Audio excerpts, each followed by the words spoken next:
आज के इस पावन अवसर ने मन को गहरी शांति से भर दिया है।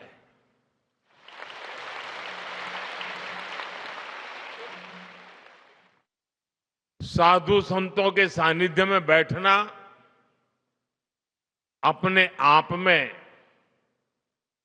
एक आध्यात्मिक अनुभव होता है। यहां उपस्थित श्रद्धालुओं की विशाल संख्या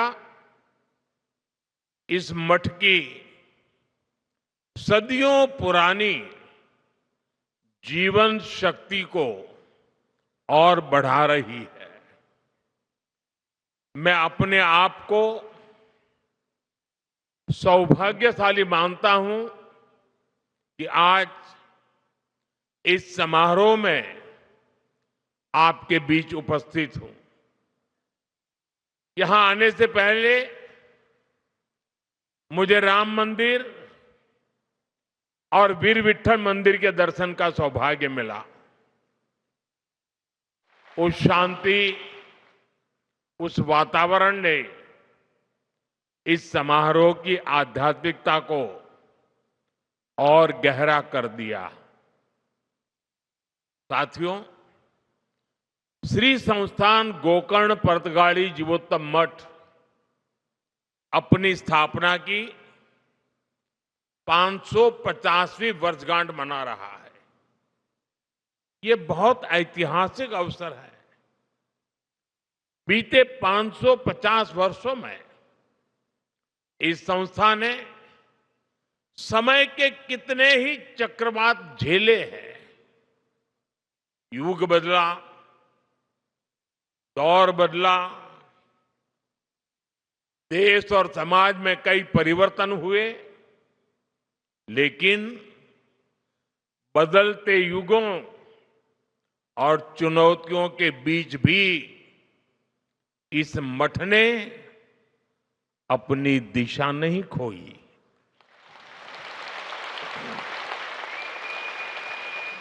बल्कि ये मठ लोगों को दिशा देने वाला केंद्र बनकर के उभरा और यही इसकी सबसे बड़ी पहचान है। यह इतिहास में जड़ होकर भी समय के साथ चलता रहा। इस मठ की स्थापना जिस भावना से हुई थी, वो भावना आज भी उतनी ही जीवंत दिखाई देती है। ये भावना साधना को सेवा से जोड़ती है, परंपरा को लोक कल्याण से जोड़ती है। ये मठ पीढ़ी दर पीढ़ी समाज को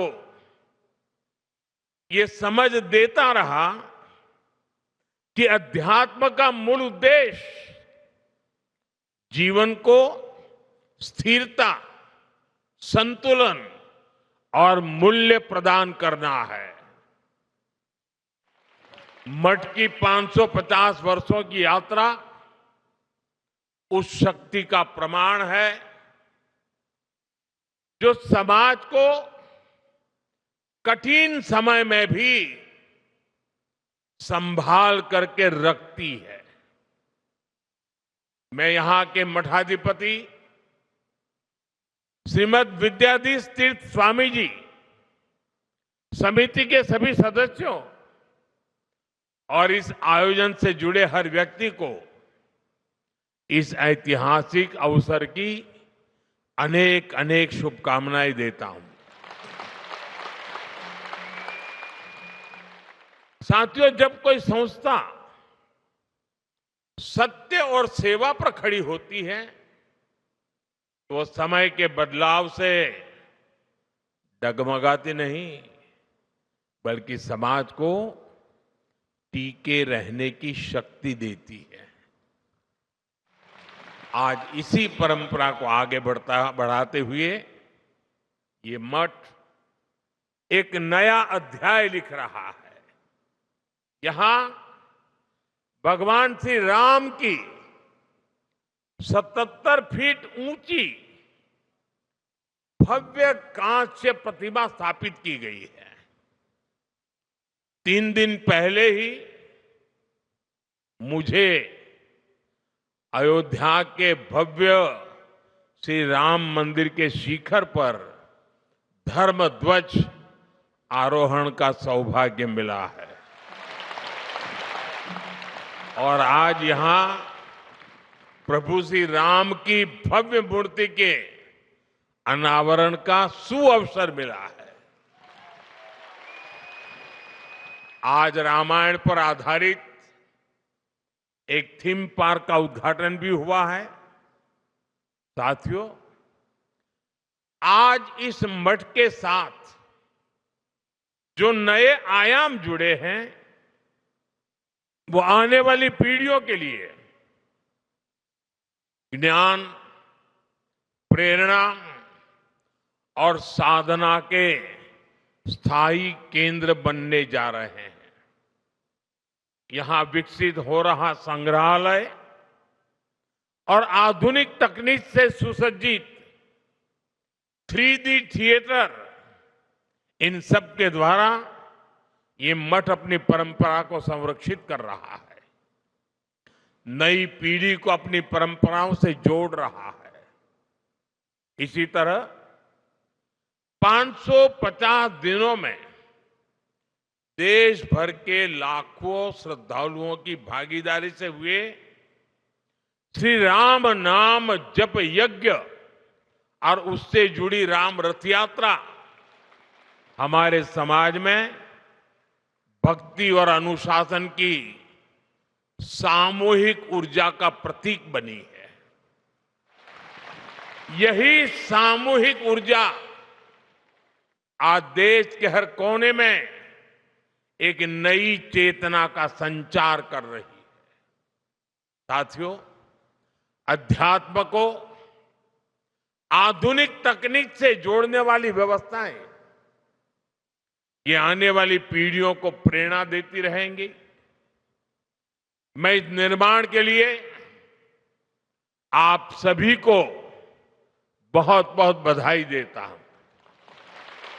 आज इस स्वराट उत्सव में इस विशेष अवसर के प्रतीक के रूप में स्मारक सिक्के और डाक टिकट भी जारी किए गए हैं।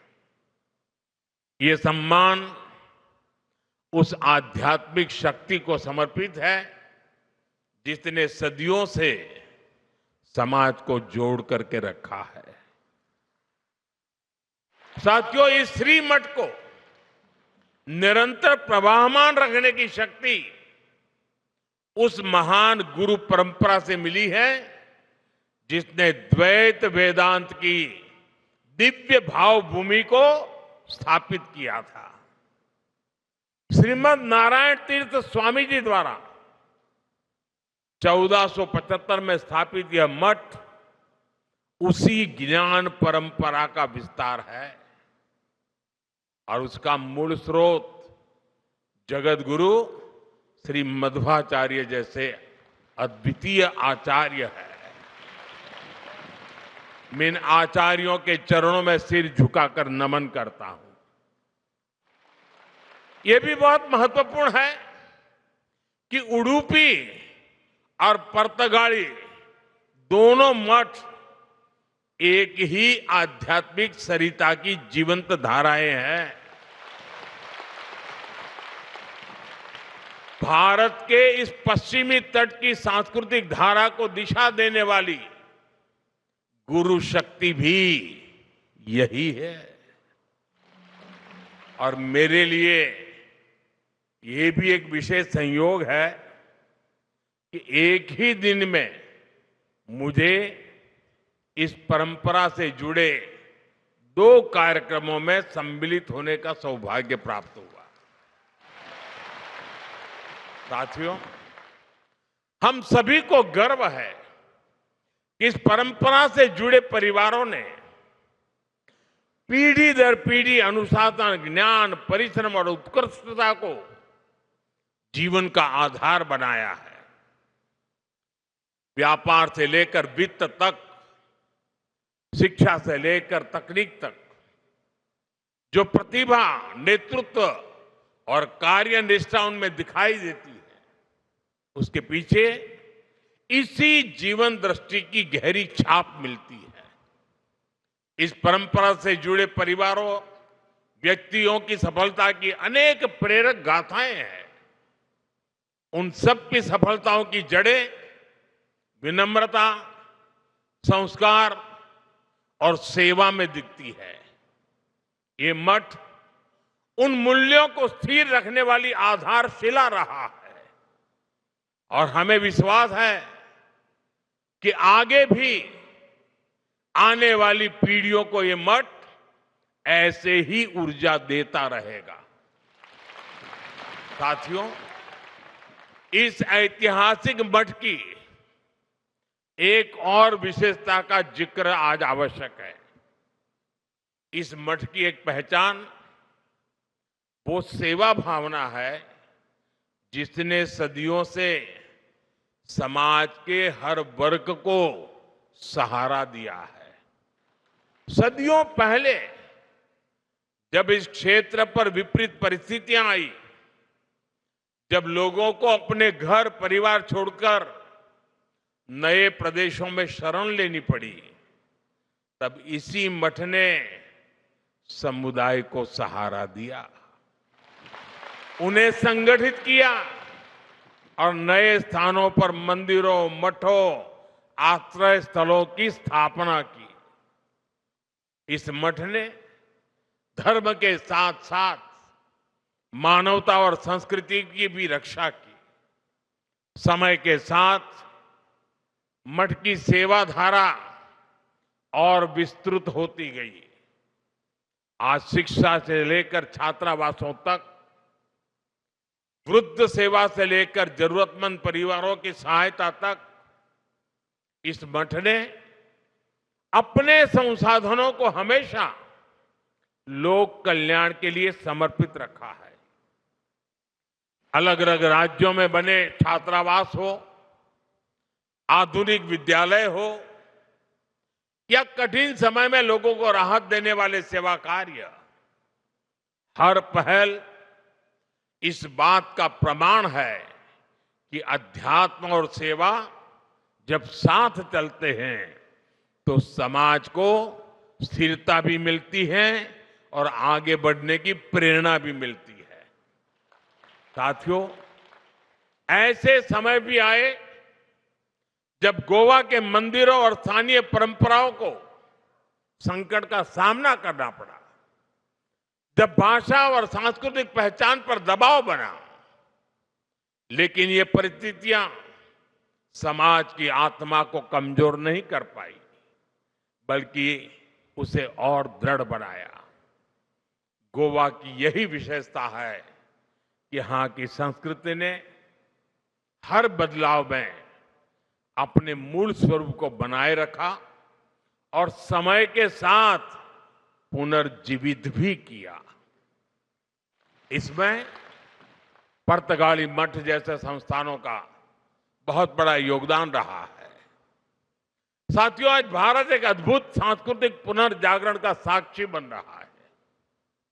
अयोध्या में राम मंदिर का पुनर्स्थापन, काशी विश्वनाथ धाम का भव्य पुनरुद्धार और उज्जैन में महाकाल महालोक का विस्तार, ये सब हमारे राष्ट्र की उस जागरूकता को प्रकट करते हैं जो अपनी आध्यात्मिक धरोहर को नई शक्ति के साथ उभार रही है।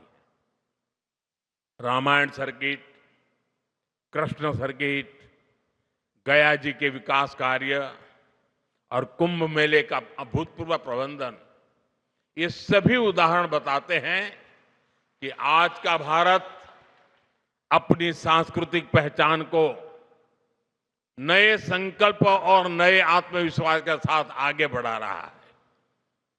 ये जागृति भविष्य की पीढ़ियों को अपनी जड़ों से जुड़े रहने की प्रेरणा देती है। साथियों, गोवा की इस पवित्र भूमि का अपना एक विशिष्ट आध्यात्मिक स्वरूप भी है। यहां सदियों से भक्ति, संत परंपरा और सांस्कृतिक साधना का सतत प्रवाह बहता रहा है। ये धरती प्राकृतिक सौंदर्य के साथ साथ दक्षिण काशी की पहचान भी संजोए हुए है। पर्तगाली मठ ने इस पहचान को और गहराई दी है। इस मठ का संबंध कोंकण और गोवा तक सीमित नहीं है। इसकी परंपरा देश के विभिन्न हिस्सों और काशी की पवित्र भूमि से भी जुड़ी हुई है। काशी का सांसद होने के नाते मेरे लिए और भी गर्व की बात है। संस्थापक आचार्य श्री नारायण तीर्थ ने उत्तर भारत की अपनी यात्राओं के दौरान काशी में भी एक केंद्र स्थापित किया था, जिससे इस मठ की आध्यात्मिक धारा का विस्तार दक्षिण से उत्तर तक हुआ। आज भी काशी में उनके द्वारा स्थापित केंद्र समाज सेवा का माध्यम बना हुआ है। साथियों, आज जब इस पवित्र मठ के 550 वर्ष पूरे हो रहे हैं, तब हम इतिहास का उत्सव मनाने के साथ ही भविष्य की दिशा भी तय कर रहे हैं। विकसित भारत का रास्ता एकता से होकर जाता है। जब समाज जुड़ता है, जब हर क्षेत्र, हर वर्ग एक साथ खड़ा होता है, तभी राष्ट्र बड़ी छलांग लगाता है। श्री संस्थान गोकर्ण पर्तगाली जीवोत्तम मठ का प्रमुख ध्येय लोगों को जोड़ना, मन को जोड़ना, परंपरा और आधुनिकता के बीच सेतु बनना है। इसलिए विकसित भारत की यात्रा में यह मठ एक प्रमुख प्रेरणा केंद्र की भूमिका में भी है। साथियों, जिनसे मेरा स्नेह होता है, वहां मैं आदरपूर्वक कुछ आग्रह करता हूं। जैसे पूज्य स्वामी जी ने मुझे एक काम दे दिया एकादशी का।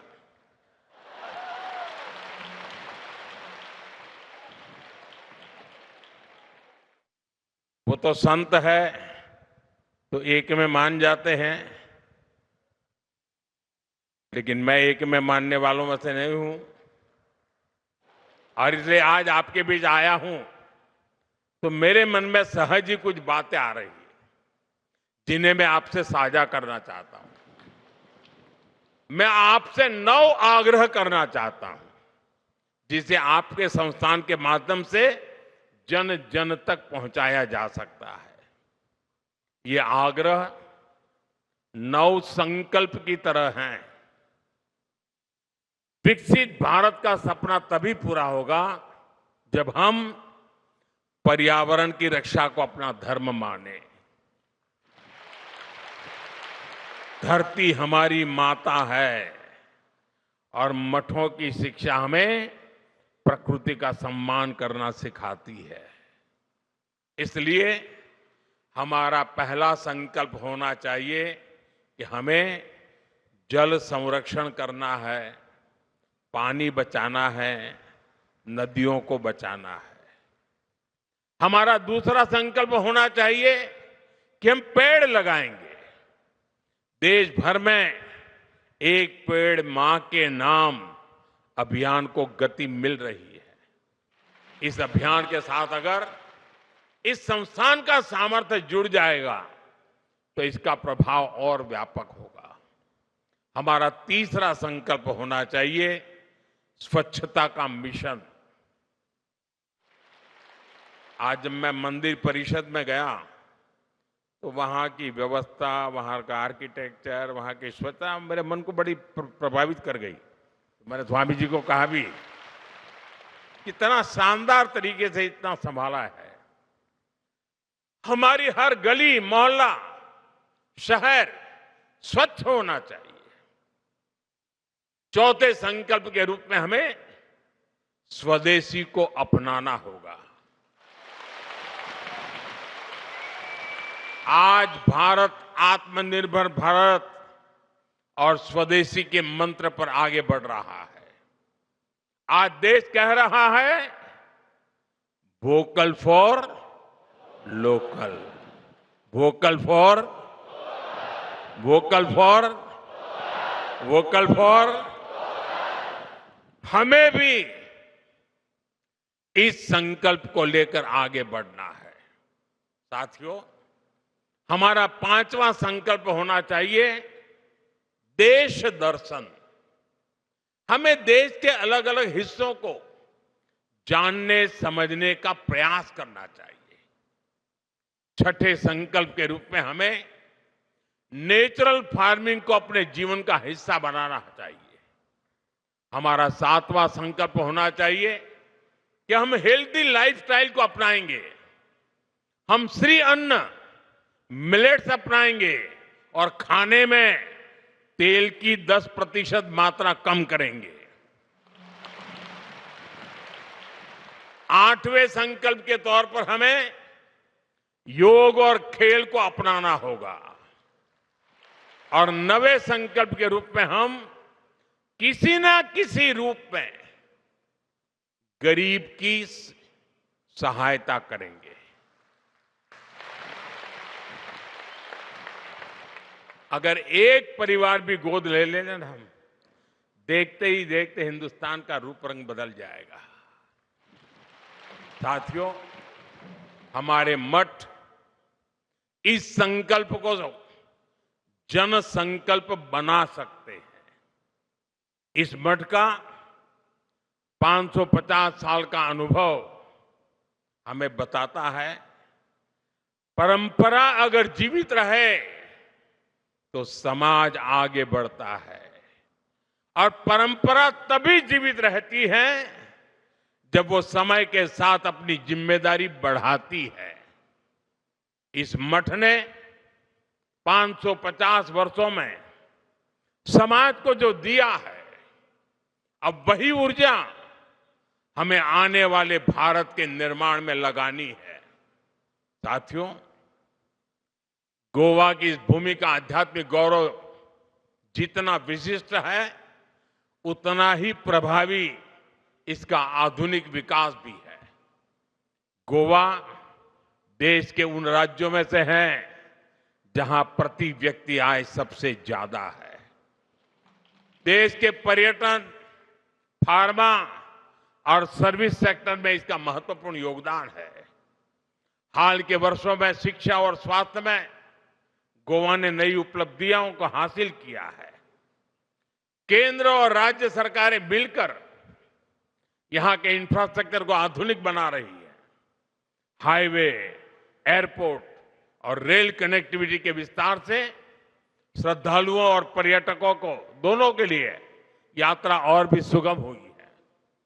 विकसित भारत 2047 के हमारे राष्ट्रीय विजन में पर्यटन एक प्रमुख हिस्सा है और गोवा इसका सबसे बड़ा उदाहरण है। साथियों, भारत आज एक निर्णायक दौर से गुजर रहा है।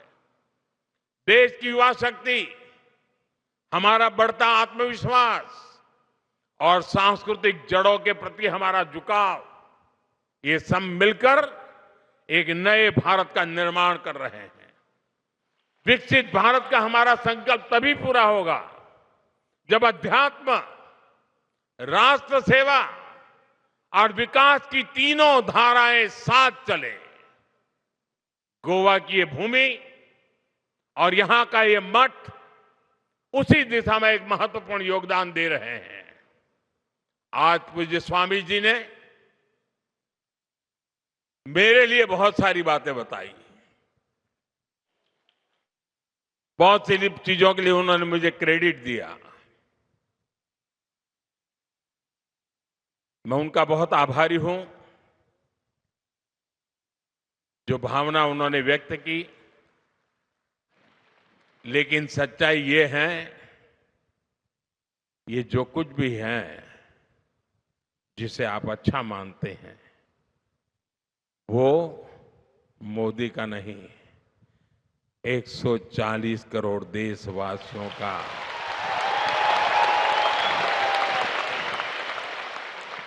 उनका संकल्प, उनका पुरुषार्थ, उसी का परिणाम है और आगे भी अच्छे परिणाम आने ही आने हैं। क्योंकि मेरा 140 करोड़ देशवासियों पर पूरा भरोसा है। और जैसा आपने कहा, मेरे जीवन के कई पड़ाव ऐसे हैं जिसमें गोवा बड़ा महत्वपूर्ण स्थान पर रहा है। ये कैसे हुआ होगा वो मैं तो नहीं जानता, लेकिन ये सच्चाई है कि हर टर्निंग पॉइंट पर ये गोवा की भूमि ही मुझे कहां से कहां ले जाती रही है। लेकिन मैं